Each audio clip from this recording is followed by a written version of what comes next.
ఈ మధ్యకాలంలో 2-3 రోజుల్లో చూస్తే ల్యాండ్ టైటిలింగ్ యాక్ట్ సంబంధించి దాంతోపాటు రిజిస్ట్రేషన్ చేస్తే జిరాక్స్ కాపీలు ఇస్తారు, ఒరిజినల్ కాపీలు వచ్చి వాళ్ళ దగ్గర ఉంచేసుకుంటారు అని ఒక పచ్చి అబద్ధాన్ని ఏ రకంగా దీన్ని ఎస్టాబ్లిష్ చేసి పొందామని చూడటం చూస్తుంటే పాపం జాలేస్తుంది. అబద్ధం చూస్తే పూర్తిగా మీ ద్వారా ఇప్పటికే మా మంత్రి గారు, నిన్న ముఖ్యమంత్రి గారు దీని మీద క్లారిటీ ఇచ్చాం. ఏ అపోహలు అక్కర్లేదు. ఏదైతే ల్యాండ్ టైటిలింగ్ యాక్ట్ ఉందో, ఏదైతే రిజిస్ట్రేషన్ జరుగుతున్న ప్రాసెస్ ఉందో, అందులో ఉన్న లీకేజీని, అందులో ఉన్న కొన్ని ఫీచర్స్ ఇంకా టైటిలింగ్ చేసి ఇంకా పకడ్బందీగా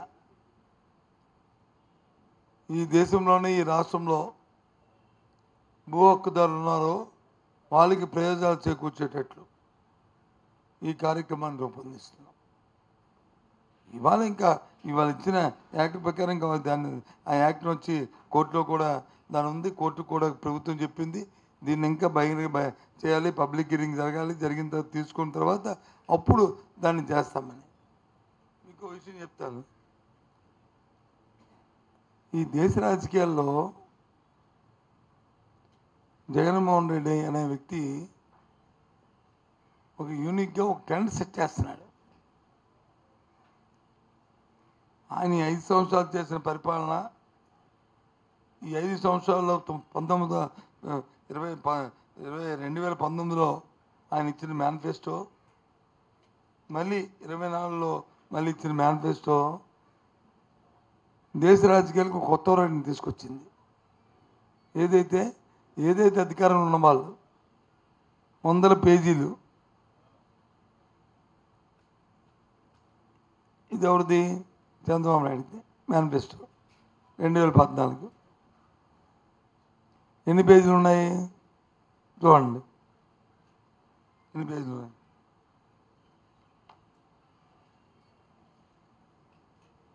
పేజీ నెంబర్ లేదు, పేజీ నెంబర్ లేదు. 50 పేజీలు, అటు ఇటు కలిపితే 100 పేజీలు, 50 పేజీలు మేనిఫెస్టో. ఇప్పుడు 2014 చూశారు కదా. ఇది 2024. ఇది ఎన్ని పేజీలు మేనిఫెస్టో? 3 పేజీలు. మొదటి పేజీ తీసేస్తే మిగతా 5 పేజీలు. 2019లో 4 పేజీలు మేనిఫెస్టో, మళ్ళీ ఆ 4 పేజీలను కలుపుకొని మేము ఇంకో 8 పేజీలు. అంటే మా మేనిఫెస్టోకి వచ్చేసారు వీళ్ళు. అంటే జగన్మోహన్ రెడ్డి గారు ఏదైతే ఆలోచన చేసి నిబద్ధతతో చేయాలని ఓ నిజాయితీతో ఈ రాష్ట్ర రాజకీయాలు తీసుకుని మార్పేటి తెలుసా? ఈ మేనిఫెస్టోలే. అవునా కదా? ఎందుకు 50 పేజీలు 100 పేజీలు వేయలేదు అంటే ఏదైనా చెప్పిందే చేయాలి, చేసిందే చెప్పాలి తప్ప బాగోస్ మాటలు చేసి ఇవి చేస్తే ఎప్పుడు నమ్మడు. అందుకు ఈ మేనిఫెస్టోలో భగవద్గీతగా మేము వచ్చి పెట్టాం. సచ్చినట్టుగా ఇప్పుడు మా 2019లో మేము ఏం చేసామో ఆ దానికి ఇప్పుడు వచ్చారు వీళ్ళందరూ కూడా. ఎవరందరూ? ఈ ముఠా అంతా, ఈ ఫ్రంట్ ఏమన్నారు వెళ్ళి ఏంటండి ఇది? తెలుగుదేశం కూటమి, తెలుగులో కూటమి, ఇంగ్లీష్లో ఫ్రంట్. ఈ కూటమంతా ఈ 4 వచ్చారు. మళ్ళీ ఇంకొక ఈయనకి చూడండి, ఇంకో తమాషా. కూటమిలో 2014లో మోడీ గారు, చంద్రబాబు నాయుడు గారు, పవన్ కళ్యాణ్ గారు తెలుగుదేశం పార్టీ తాలూకా స్థాపించిన ఆదినాయకుడు ఎన్టీ రామారావు ఫోటోలు 14లో. ఇప్పుడు కూటమి మేనిఫెస్టోలో ఎవరు ఉన్నాయి? ప్రజాకళనం పెట్టి 2. మరి మిగతా 2 ఏమయ్యారు? అలా పార్టీలు లేరా ఉన్నారా? ఈ మేనిఫెస్టోకి సంబంధం ఉందా లేదా? వాళ్ళ పార్టీలో దీన్ని అంగీకరించినప్పుడు ప్రజలు ఎందుకు అంగీకరించాలి? డైరెక్ట్ క్వశ్చన్, నా ప్రశ్న. మీ కూటమి పార్టీలే దీన్ని అంగీకరించినప్పుడు, వాళ్ళందరూ లేనప్పుడు ఈ రాష్ట్ర ప్రజలు ఎందుకు అసలు దీని గురించి అసలు ఆలోచన చేయాలి, డిస్కస్ చేయాలి? ఇది చెత్తపొట్లో బయట పనికొస్తుంది తప్ప ఇది దేనికి పనికొస్తుందా? చెప్పండి. ఈ 4-5 రోజుల్లో జరిగిన గందరగోళాలు ఇవి.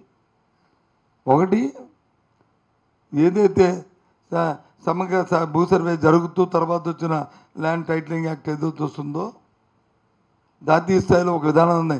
ఒక టైటిలింగ్ యాక్ట్ మార్చి పకడ్బందీగా రావాలని ఏదైతే నిర్ణయించారో, ఆ నిర్ణయాల్లో భాగంగా మన ఆంధ్ర రాష్ట్రం కూడా మిగతా రాష్ట్రాలతో పాటు మనం కూడా తయారు చేసి ఒక ముసాయిదాని వాళ్ళు ఇచ్చిన డ్రాఫ్ట్ కాపీని దానికి తుది మెరుగులు దిద్ది మన ప్రజలకి, మన మనోభావాలకి, మనకి అందరికీ ఉండేటట్లు ఇంకా ఉన్న లొచ్చుకుల్ని అరికెట్టి చేస్తాం. అలాగే దాంతోపాటు రిజిస్ట్రేషన్లో కూడా కొన్ని మౌలికంగా కొన్ని రిఫార్మ్స్ తీసుకొచ్చి ఆ కార్యక్రమం చేశాం. దాన్ని వచ్చి రిజిస్ట్రేషన్ కాదు, ఇది ఊరికనే జిరాక్స్ కాపీలు ఇస్తారట. ఇదేంటి ఇంత దౌర్భాగ్యం, ఇంత పచ్చి అబద్ధం మాట్లాడడం? ఈ ధర్మా చెప్పండి. ఇది ప్రజలకు మీరు క్రిమినల్స్ కాదు, ఇలాంటి అబద్ధాలు చెప్పిన వాళ్ళు ఏమన్నారు? క్రిమినల్స్ కాదు, అది అమాయకులు తెలియని వాళ్ళ ప్రజల్ని మా ఆందోళన పరచడం కాదు. ఈ యాటిట్యూడ్ మంచిదా?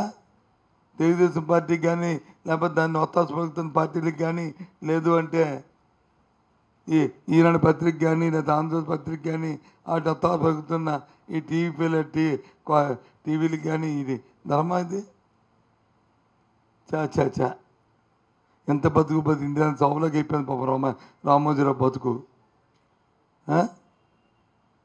ఏం సార్, ఎంత బతికి ఇంటి కదా చావంటారు కదా, అలా తయారైంది రామోజీరావు బతుకు. ఇంత దిగజారిపోతాడు అనుకోలేదు. చాలా తప్పు. అన్నింటినీ మీ ద్వారా రాష్ట్ర ప్రజానికి ఏ విధంగా పోలు పెట్టుకోవద్దు. నన్ను ముఖ్యమంత్రి ఆయన నోటితో చెప్పారు. ఇంకా మీ ఆస్తులకు పకడ్బందీగా మీ తాలూకా మీ ఆస్తికి ఈ ప్రభుత్వం జవాబుదారి. మీ డాక్యుమెంట్లు మీకే.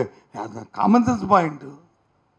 రిజిస్ట్రేషన్ చదువుతూ డాక్యుమెంట్ ఎవరంటే జెరాక్స్ కాపీ ఇస్తారండి, డాక్యుమెంట్ వచ్చి గవర్నమెంట్ పెట్టుకుంటుంది. ఇది ఎవడే ఇలాంటి పెద్ద మాట్లాడుకోవాలి? తప్పు కదా ఇది. సారీ. ఇది చెప్పండి. మీకు ఏమైనా డౌట్లు ఉంటే డౌట్లు క్లారిఫై చేస్తాను.